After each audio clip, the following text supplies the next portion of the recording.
2026 Mexico City Council meeting to order. Roll call, please.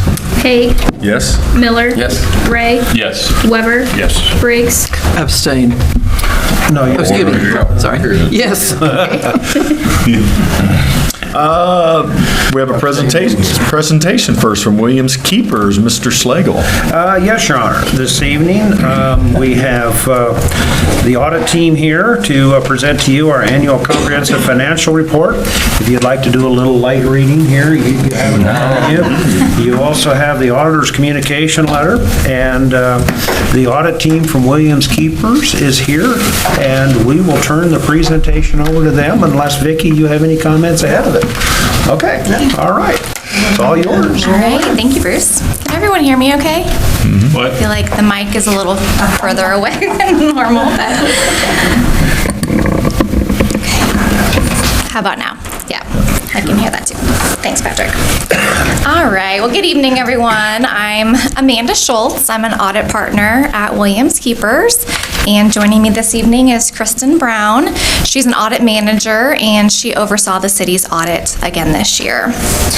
So we recently completed our audit of the city's financial statements as of and for the fiscal year that ended September 30th, 2025. We have this presentation to go over the highlights of the reports that we issued as a result of the audit. As Bruce alluded to, it is quite a lengthy report, so again, we'll just be hitting the highlights, but if you all have a chance to read through the report, maybe you already have, or maybe after tonight's meeting and have any questions, feel free to reach out and let us know. We'd be happy to answer any detailed questions that you may have about them. We issued several reports this year. 2 reports, one related to the financial statement audit and another related to the single audit. So I just thought I would hit the highlights of both of those real quick. So for the financial statement audit, we issued an opinion on the financial statements themselves. That is on pages 1 through 3 in the audited financial statements. I'll talk a little bit more about that in just a moment. Bruce also referred to an auditor's communication letter that we issued in accordance with generally accepted auditing standards. That is a separate letter, and it's included in likely the back of your blue book there, maybe in a separate document, but you have copies of that as well. We issued 2 letters as a result of the single audit. So we don't cover them anywhere else in our presentation tonight, so I did want to touch on those real quick before moving on to the financial statements.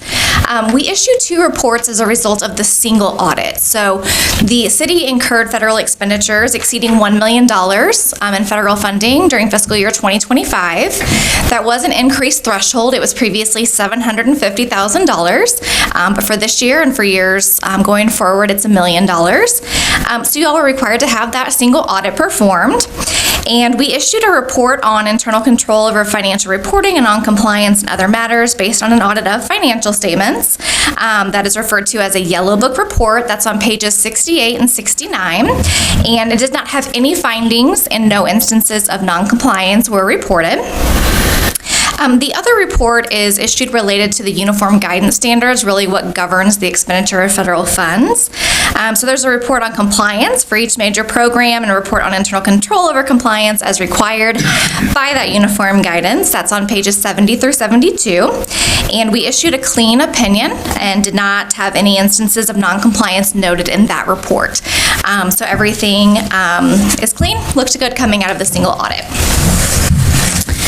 Moving on to a little bit more about the financial statements.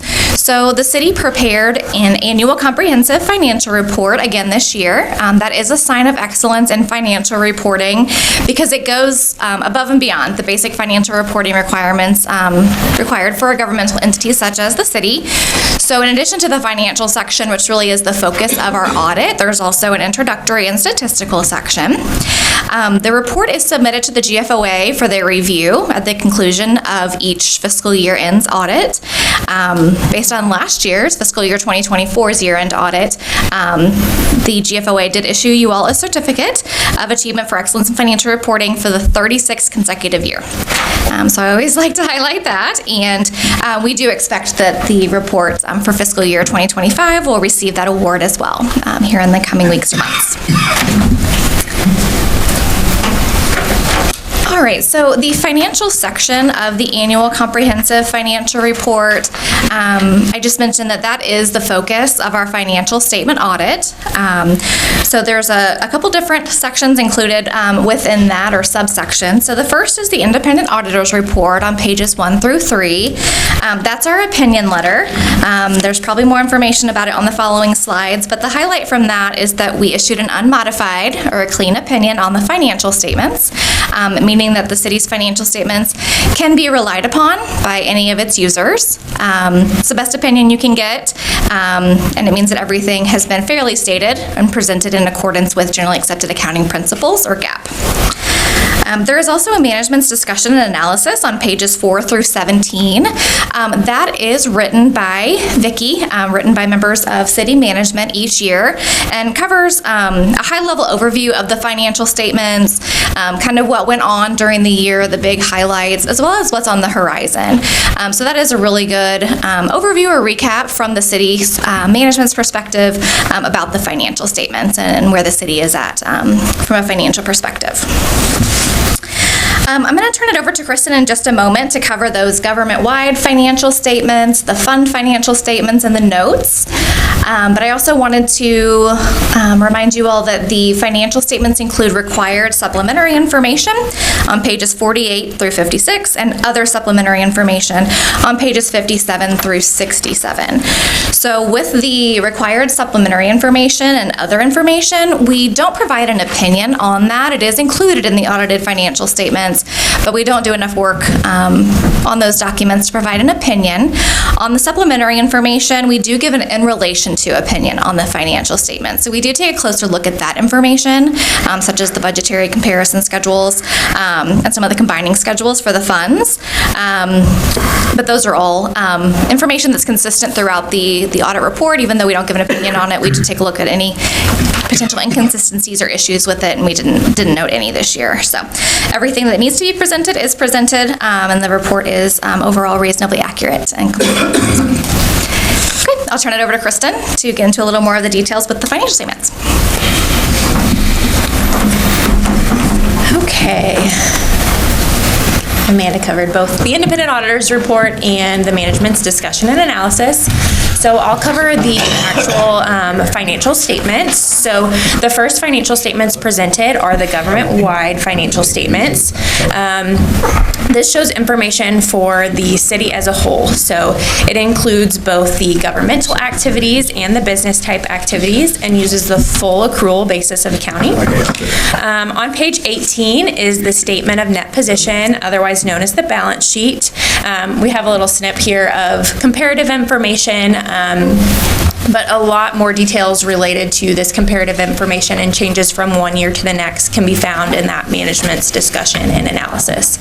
But overall, total assets and deferred outflows increased 1.5 million or 2% compared to the previous year, and total liabilities and deferred inflows decreased about 2.2 million or 19% compared to the previous year. Following the statement of net position is the statement of activities on page 19.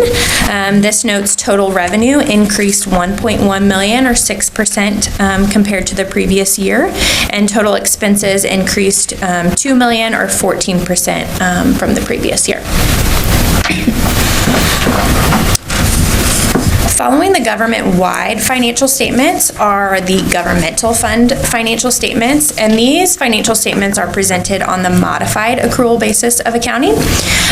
So these statements include 4 separate statements, the first being the balance sheet, which includes all governmental fund types of the city on page 20.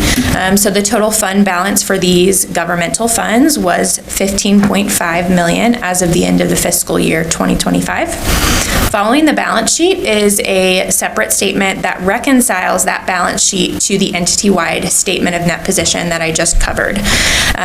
So it reconciles those assets, liabilities, and fund balances. Following that is the statement of revenues, expenditures, and changes in fund balances on page 22, which presents a total increase in fund balance of 1.5 million for the governmental funds, otherwise known as the net income of the funds. And then following that is the reconciliation, again, a reconciliation to the entity-wide statement of activities on page 23. After the governmental fund financial statements are the proprietary fund financial statements. These are on the full accrual basis of accounting, so no extra reconciliations are needed to compare that to the entity-wide statements. The statement of net position is on page 24 and presents total net position of the business type activities of $17.6 million. The statement of revenues, expenses, and changes in fund net position follows, and that presents a total increase in net position of $595,000. Again, that net income of those funds. And then the proprietary funds also present a statement of cash flows, which is on page 26, which shows an overall net increase in cash and cash equivalents of the proprietary funds of $589,000. Following the financial statements are the footnotes. These are on pages 27 through 47. Really, there's a lot of information here, but it provides a lot of key information to help understand the amounts that are recorded on the face of the financial statements. These footnotes are consistent with the previous year, but I just wanted to point out a few of the important ones. So note 1 discusses all of the accounting policies that the city has related to those financial statement balances. The other key notes are note 6, which discloses information related to capital assets. Note 7 talks about the long-term debt of the city. Note 9 discusses any commitments and contingencies that the city has. And note 12 provides a lot of disclosures related to the participation in loggers pension plan. Any questions about the financial statements?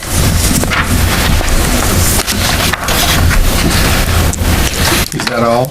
I have one more thing to cover. I could read them all to you. No, I don't want to do that. The next item I'll present is that auditor's communication letter that Amanda mentioned earlier. So this letter is required to be provided to the city council. It discloses our responsibility in relation to the financial statement audit.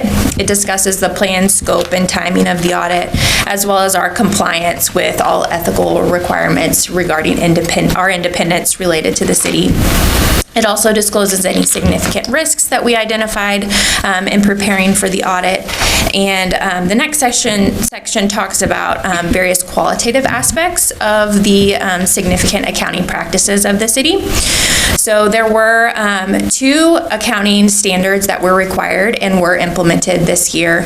GASB 101 relates to compensated absences, and GASB 102 relates to certain risk disclosures. And again, those were implemented in fiscal year 2025. There are 3 new accounting standards that will be required to be implemented in the coming years, so we'll work closely with Vicki on helping to determine if those apply to the city and ensuring that they are implemented appropriately. This letter also talks about any significant accounting estimates that are included in the financial statements.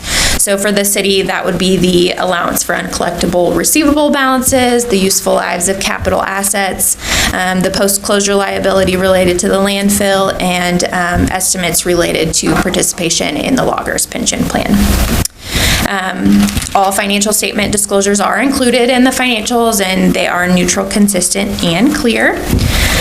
We noted no significant difficulties in performing our audit, no disagreements with management. Vicki and her team are always well prepared, available to answer questions when we're out here. We have lots of questions, and they answer them in a timely manner and help us move the audit along so that we can present these financial statements to you all.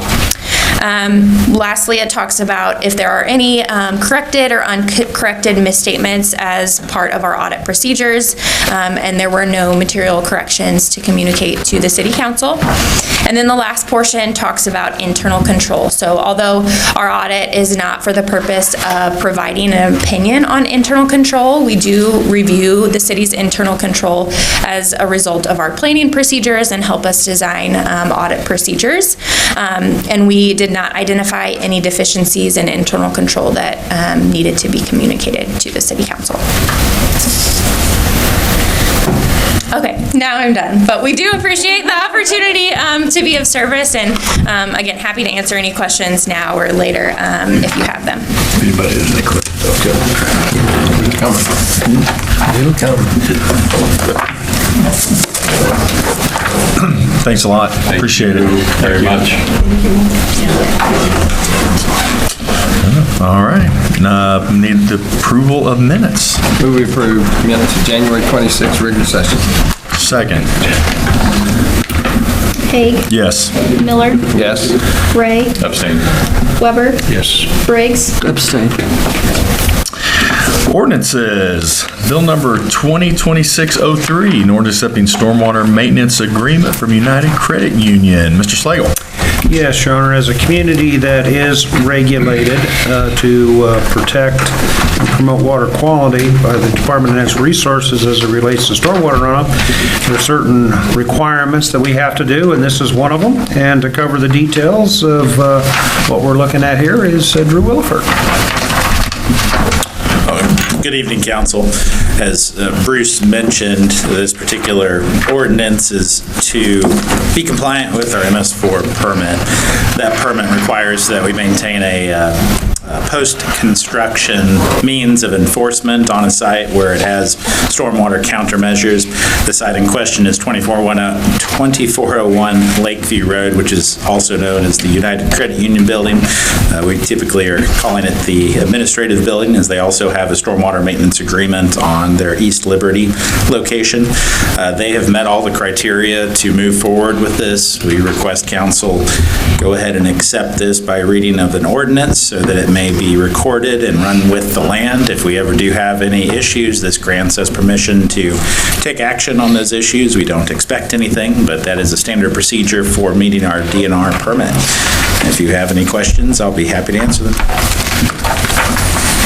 Move first reading of bill number 2026-03 by title only. Second. Haig, Yes. Miller, Yes. Ray, Yes. Weber, Yes. Briggs, Yes. Bill 2026-03, an ordinance accepting the stormwater maintenance agreement from United Credit Union at 2401 Lakeview Road. Move for second reading. Second. Haig, Yes. Miller, Yes. Ray, Yes. Weber, Yes. Briggs, Yes. Bill 2026-03, an ordinance accepting a stormwater maintenance agreement from United Credit Union 2401 Lakeview Road. Move for passage. Second.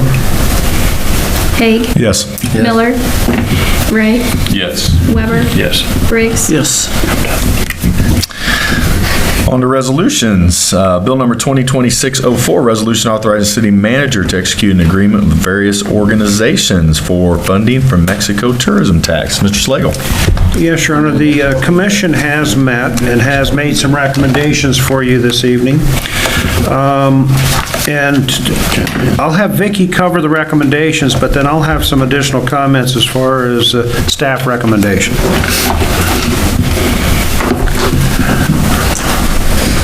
Good evening. Our Tourism Commission met last week, and we were presented 3 requests for funding. The 2 that they made recommendations for are the Mexico FFA chapter. For the Mexico FFA truck and tractor pull to be held in May. Of course, their Young Farmers Group holds one in usually August or at some point a little later in the summer, but this is an earlier one that's held in May. They made a request for $5,000, and the commission made the recommendation to fund them for $2,000. And then the Mexico Village Square Association also supporting their Main Street Mexico efforts, coordinated by the Salty Heifers. They're working on their second annual Mexico Jeep thing. So they made a request for $7,500 worth of advertising, and again, the commission recommended the $2,000. So How much is in the tourism tax? how much is in the fund? Yeah, the fund. $260,000 roughly. And No wonder they cut back on this. We didn't have any money. Why do we, I mean, we see the same people. It's not like we get 700 of these a year. Yes, I know. And we see at least, and I don't know, we undercut a lot, and it seems to get bigger and bigger. Well, and that's where I was told her to kind of hold recommendation, because council, as these two come forward, and as we begin a new year, really, with these fundings, even though the tractor pull, the amount recommended was the same as last year, I think it still could be higher based on what they do and what they bring to the community. And certainly the Jeep event was a very big event in downtown last year, and $2,000 just doesn't even really get it off the ground for advertising. And then the third thing that they voted on that ultimately failed because of the voting, as far as one needing to abstain, the other voting no, was for the Meximo app. And that app is used by a lot of people, and it promotes the community. So the way the voting fell, it turned it down, and that was $5,000. And the whole point is, like you say, is, the purpose of this is to, support advertising and promote the materials and enhance the development of these festivals and promote the Mexico tourism market. Well, I think we've got some funds available to do that, and I think we don't need to nickel and dime these like this, and I think we may end up with some better events. So from a staff recommendation, I would think that we should fund these to a little higher standard on these two, and I think we should certainly fund the Meximo app, because that is an important thing to the community as far as information on events and everything that goes on every weekend in town. So. Well, I'm sure everybody, is familiar with that Meximo app, but I know at MMA that the parents coming in, they depend on it. They come from all over the world, and they read that, it tells them where to go to eat, tells them where to stay, gives them all sorts of information. So I know they use it. I know they depend on it. So, and the other thing, it seems to me like when we talk about this money for tourism, and it looks like we do have a substantial amount of money in that fund, that money's to be used to sort of build our tourism. And instead, it looks to me like when I'm looking at these numbers here, that we're sort of holding back a little bit for whatever reason. I have no idea, but it's not, that doesn't seem to be doing the justice that we need to do those particular events. Yeah, I've talked to Bruce a couple of times, past 6 weeks or 2 months or whatever, and knew roughly how much was in that account, or that fund. And, I think we even should be, and the Tourism Commission should be looking for ways to spend that on other things that might enhance tourism. Whether if there's some way we can do something with Main Street, I understand what the purpose of the tourism tax is, but if we can do something to enhance Main Street, for instance, would it attract more people downtown? I don't know, but does more money attract more Jeep people downtown? Probably. Maybe we can justify spending more money on things they haven't even requested. Well, the fund over the course of history, really when Walk Back in Time became an every other year event, that at one point, they were really pushing a lot of funds into the Walk Back in Time, and it was being held every year. So when that shifted a few years back, that's when the fund really started building the cash in a way that they hadn't before. So now that I do think it's going to take maybe a creative thought process from maybe some of the members, and we have a couple of new commission members that maybe they'll come to the table with ideas. But I know in years past they had looked into a billboard out on like I-70 or something that would promote a season of events of sorts that are happening in Mexico. So certainly some ideas. I know Gigi she had mentioned about the World Cup coming to Kansas City, that it's surprising how far out that is going to create an economic impact in the state beyond Kansas City. So maybe there are opportunities to draw people into Mexico for parts of that event this summer. So seems like seems like we're getting a lot of new young leadership in town, and they're really interested in this sort of thing, and they've got a lot of creative ideas, and so we need to really encourage all of those people to come forward and help. So well, I just think it's I struggle with the fact that it's like, we want events here, and then I don't think they're lying to us. I think they're going to spend all that money, and then we fund less than half of what they asked for. Well, and we only reimburse them what they spend. So Yeah. even if you approve them for Yeah. that and say they come up short and maybe Yeah. that somebody cut them a deal and they didn't spend quite as much, we only reimburse them what they spend. Yeah, it's hard to say, we want you to start stuff, and then, you know. Amendment after the motion? Has the commission talked about doing like a monument sign at the exit Approval as amended. on the south side of town, I don't know. like some cities have? Yeah, I'm not Brick sure and- if that goes, we could certainly look into that. Well, we'd have to see about the ordinance and the statute of what's actually allowed, but something like that The might be. state, yeah, it's in there right away, of course. Right. And we're, I'm sorry. I think that'd be a pretty big plus for getting people to turn that steering wheel into town, so. Sure. And Well, it we're seemed like- like, go ahead, Larry, your turn. No, that's no problem. I mean, we're with this like we are with planning and zoning, every other thing. We have the final decision, and if the Tourism Commission doesn't like it, then that's their problem, I guess. But can they justify the numbers they ask for? Can they justify the $5,000 and the $7,500? That was in their application as far as what they projected to spend. Yes, those organizations, as they apply, they give us a detailed accounting as to like radio, which radio stations, and they've done some due diligence on their part to ask for that amount, usually. And that's how it's based. Then as far as the commission, how they're coming up with what they may choose to fund, honestly, it seems kind of arbitrary. Depending on the event and the month, and sometimes even the attendance based on prior years. Sometimes they'll talk about that, but there's no hard and fast guidance or rule that says if you had 150 people there, you get so many dollars per person. There's not. So it's kind of arbitrary and up to their discretion. Well, Vicki, it seems to me like, looking at the numbers we were given here, that because the numbers came in, they asked for a certain amount, and then the numbers that were recommended are so small compared to that would be kind of discouraging to those groups as far as anything goes. So, anyway, I think we need Certainly, to... it's your pleasure. I mean, we certainly feel like the fund could support funding them at a higher level. Of course, it's not our place to interject that to our commission, but it's at your pleasure to decide council's ability. at what level council's you'd like to decision. fund these groups, and maybe this dialogue can be of support to them and their thought process as they review applications going forward. I move we amend Bill number 2026-04. Second. Amend it to how? Oh, You want me to amend it at this time? I move we amend the FFA chapter from 2,000 to 2,500, the VSA to 7,500, and add Mighty Mo Max at 5,000.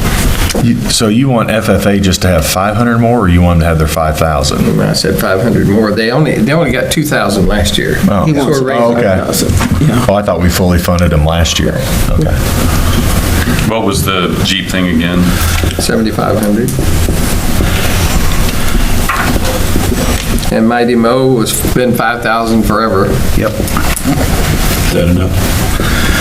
What is the For Mighty this Mo year, because it's cost? already been paid for this year. 5,000. Well, I mean, what are they experiencing as far as the cost? I was just curious. That is their cost. That is their cost this year. That would fully fund that system. And can I ask another question too while we're in discussion, I assume still? To Gigi, that advertising or that program that we have for, like, to see how many phones are downtown? Placer AI? Yeah, Placer, yeah. How'd we do on that Jeep thing? Was it pretty enormous, or was it a? Yeah, it was really good. I have that back in the office. I'll share it with you. But you've shared that information with them? With them, yeah. And so they know. I gave it to VSA. Okay.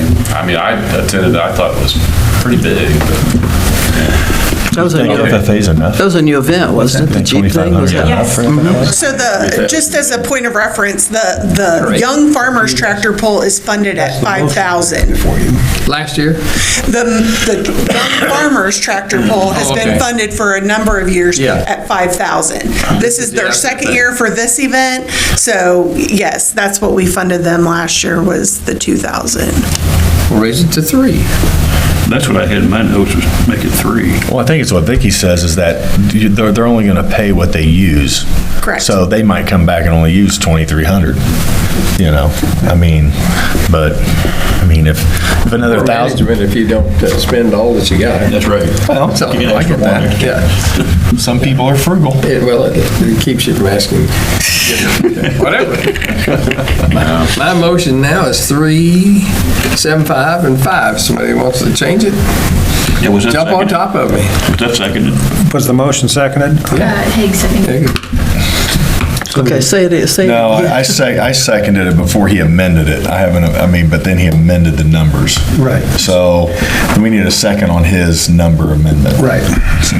Can you restate your Yeah, FFA please. chapter? You want that to 3,000. be 3,000. 7,500 and 5,000.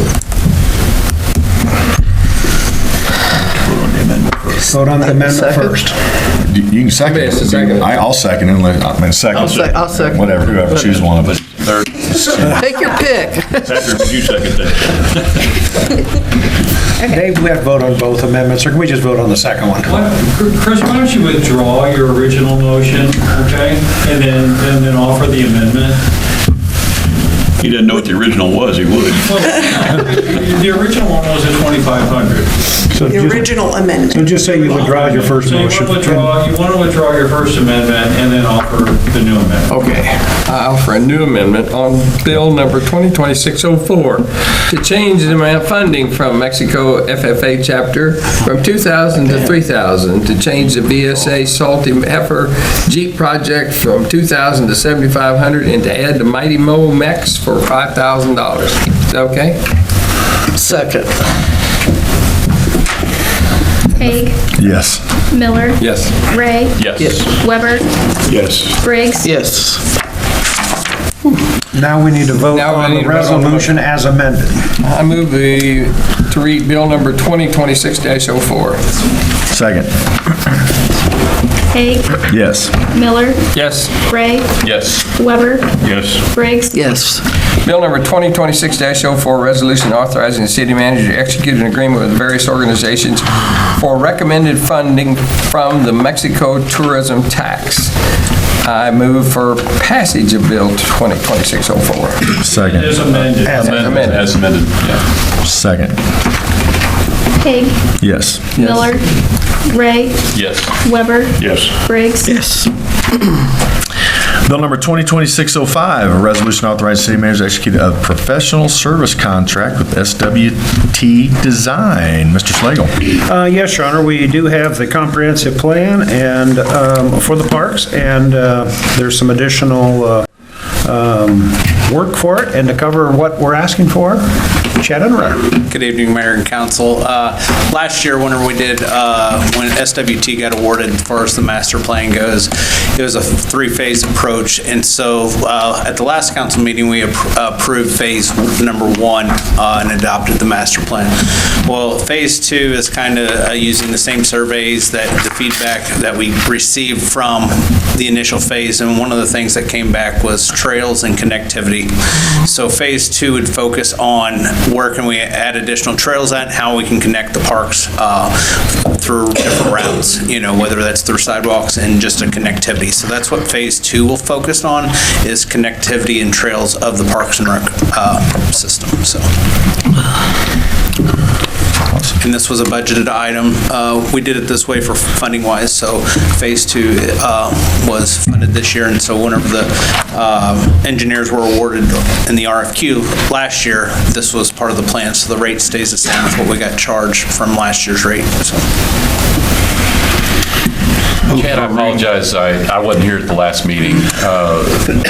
Present the survey, is that available to us now? Yeah. Okay. It was in your packet, but there's also a link that we sent out to before, and then it's also, is it online yet? Nicole, is the survey or the appendix online yet?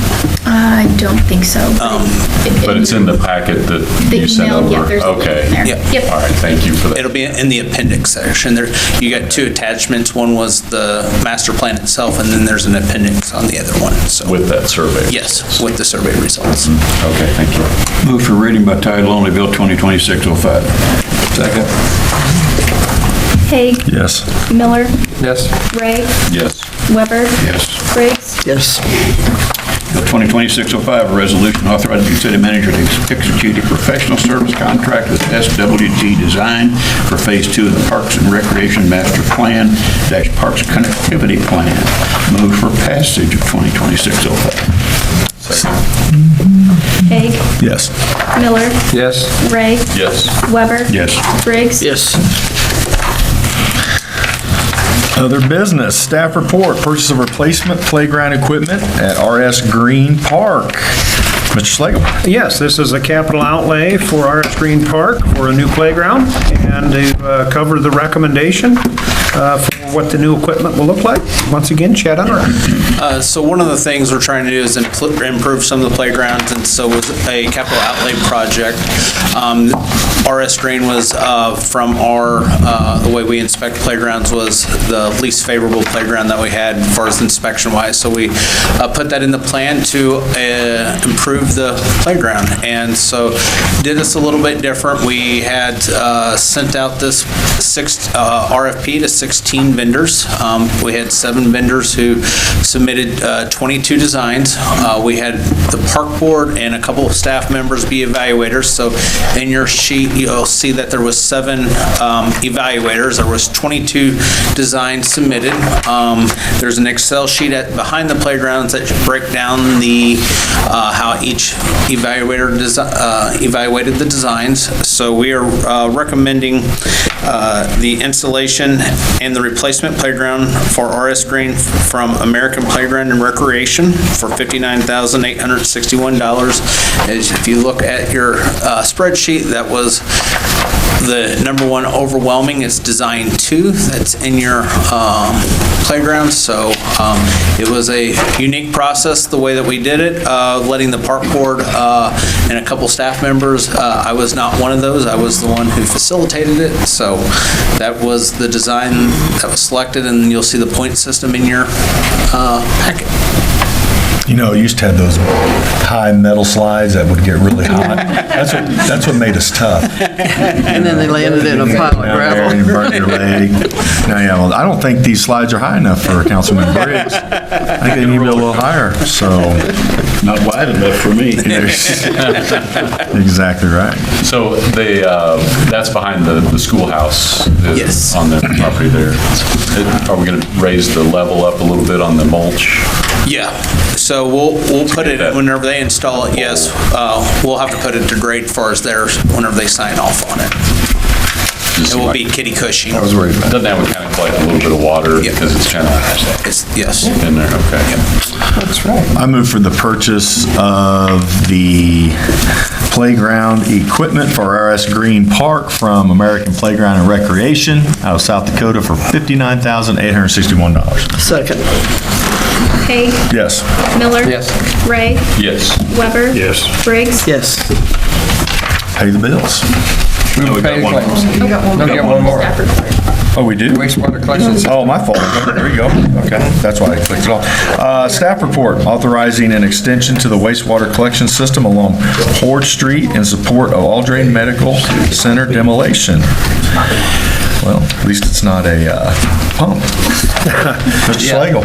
Yes, as a part of our standard procedures on demolition projects, we do cut and cap all utilities at the property line so that we don't have infiltration and so on into the system. This is a little different up there, a little unique. There's a lot of different lines, and as a part of those lines, and some of them being older, there's different a couple of residential houses attached to one and different things like that then run through the property. So anyway, in order to clean this up to make sure that the area is serviced as well as those lines, that we don't have undetected lines tied in that we don't know goes where, we have to do some adjustments. So to cover that detail, Drew Williford. Bruce hit the nail on the head. We've been doing some work on the site because we knew this was coming to try to evaluate, excuse me, where we have lines coming in that need to be cut and capped. We've identified 6 locations. We did not realize, though, that 2 houses, one of which is yours, are on that line. And so we want to make sure that we don't leave anyone without sewer after this project is done. So I wanted to make sure to mention here, we are ahead of the ballgame. And we will not be doing that. What we've got planned here, we've approached Plan B Development, and we've asked them for a cost to provide service to those 2 houses along Horde Street. Excuse me. That project will consist of laying 2 manholes and then 175 feet of 8-inch PVC pipe through there. What we would be looking at, based on their provided documents, is the cost of almost $44,990 for that work. Again, this would allow us to cut the lines at Love Street, and this is relating, some of this work is more relating to what I would call phase 2 of the project, but we're trying to get out ahead of it. There are also several other locations on the site which will be cut for phase 1.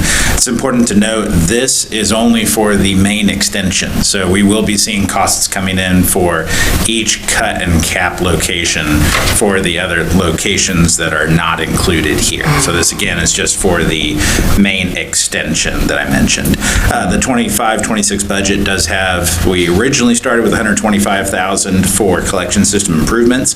That fund has nearly $75,000 remaining in it. So this would be an expense that would be eligible for that fund line item, and there is enough funding to proceed. We think we'll be getting pretty close by the end of the year, by all means, when we're looking at projecting out any kind of known projects, but we think we'll be able to finish this year within budget. So if you have any questions, I'll be happy to answer them. So how does this work with redoing Horde Street in the future? I assume we're cutting in and going the length of Horde Street?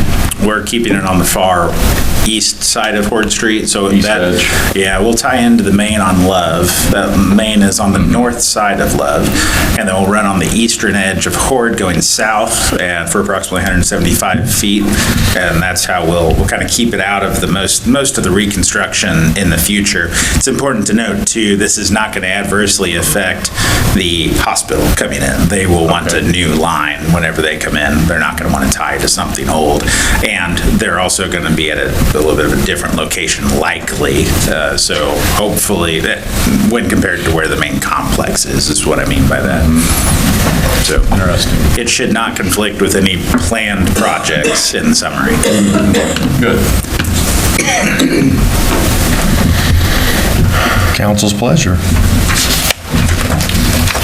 I move that we award the bid to Plan B Development for the reconstruction of the Horde Street extension in the amount of $44,990. Second.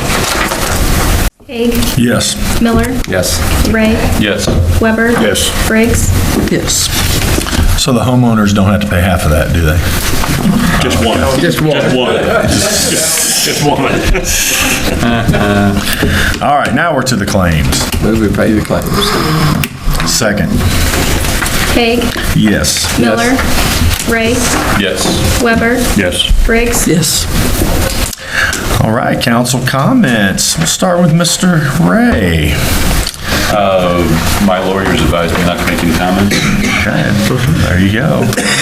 Okay, about that tan you got while we were sitting here all cold at the last meeting. That's okay. Mr. Weber. I don't have a darn thing. Okay. Mr. Miller. I'm gonna follow these two and say, everything's perfect, just living the dream, no use talking about it. There you go, Mrs. Briggs. Well, I'm going to make up for all of you. So, I wasn't any place to get a suntan over the last couple of weeks. I was in the hospital, so I wasn't here the last meeting. But first of all, two things I want to say, 2 points I want to make. And the first comment I want to make is that I want to direct it to our chief. Yeah, but it all started on Sunday morning about January. Remember after we had the 10 inches of snow on the ground, and we were all in our houses, church was canceled, and I was in probably the rattiest clothes I have in my closet. I had my flannel bottoms on, and I had my moth-eaten blue sweater on, and I was in the kitchen, and I had a carton of broccoli salad in my hand, and I passed out. And when I fell, and the broccoli ended up all over me.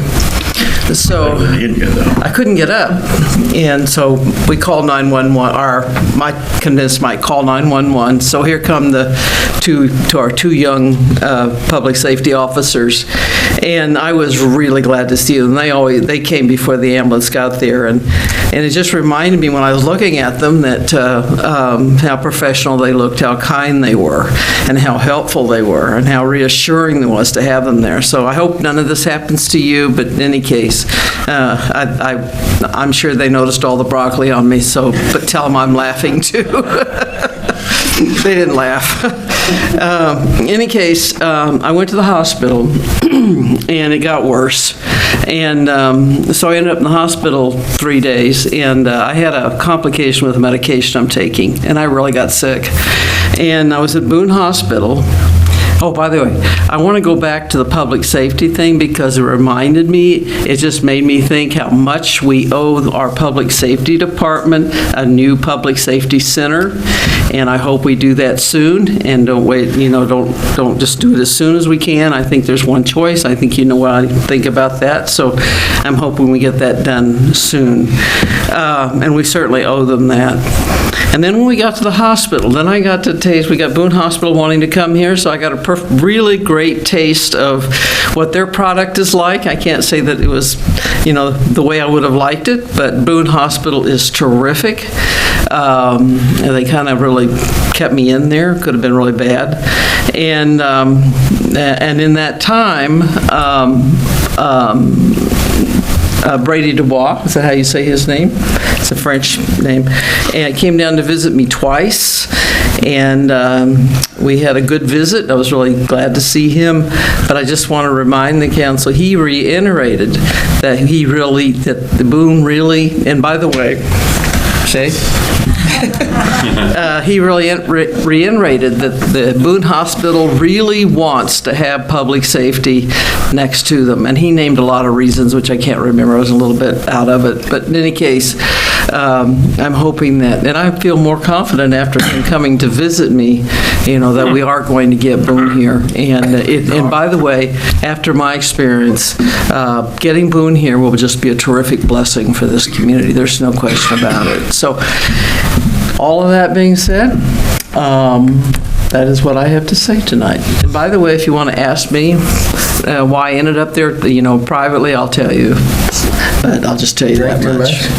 So, and actually, Larry, if you want to know the drug that caused me so much problem, I'll tell you that too. Did you pay for it? Do what? Did you pay for the drug?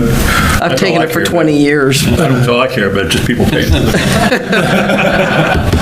20 years I've been 20 years. Well, we're glad you're back and healthy. So thank you for letting me have the floor for a minute. Yeah, continue. Mr. Slagle. I have nothing this time, Your Honor. I do not either. Congratulations to Vicki and the crew.